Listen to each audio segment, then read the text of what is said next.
పెద్దల అవసరం గురించి తెలిపే కథ. అవంతి నగరంలో 60 సంవత్సరాలు నిండిన వారిని చంపేయాలని రాజ్యం పరిపాలించే రాజు ఆజ్ఞ జారీ చేశారు. వృద్ధులు పని చేయలేరు, వాళ్ళ ఉపయోగం లేదని అతని భావన. అంతేకాదు, పాత వస్తువులు ఉండకూడదని, అవి శనికి సంకేతమని కూడా జారీ చేశాడు. శని ఉంటే రాజ్యానికి అరిష్టమని భావించిన రాజు రాజ్యంలో పాత వస్తువులు అన్నీ తీసేయాలని ఆజ్ఞ జారీ చేసిన తర్వాత రాజ్యంలో చాలామంది తమ పూర్వీకుల జ్ఞాపకంగా దాచుకున్న పాత విలువైన వస్తువులు విసిరి పారేయలేక చాలా మనస్తాపం పొందేవారు. కావున ఆ రాజ్యంలో వృద్ధులు కానీ పాత వస్తువులు కానీ కనబడవు. శాంతమ్మకి ఈ మధ్య 60 సంవత్సరాలు వచ్చింది. ఆమె కొడుకులు ఆమెను ఒకచోట రహస్యంగా భటులకి కనపడకుండా దాచి ఉంచారు. ఒకనాడు అడవిలో సింహం ఒకటి ఊరి మీద పడి దొరికిన వారిని దొరికినట్లు దాడి చేయసాగింది.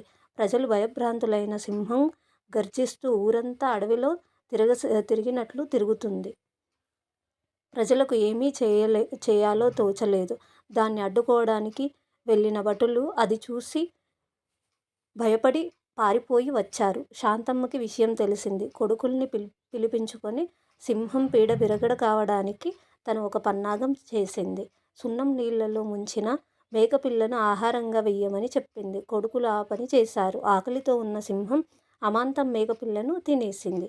అది సున్నం తిన్నందున కళ్ళు తిరిగి పడిపోయింది. అప్పుడు భటులు వచ్చి దాని మీద వల వేసి పట్టుకొని బోనులో పెట్టారు. ఇంత మంచి సలహా ఇచ్చిందెవరని రాజు విచారించాడు.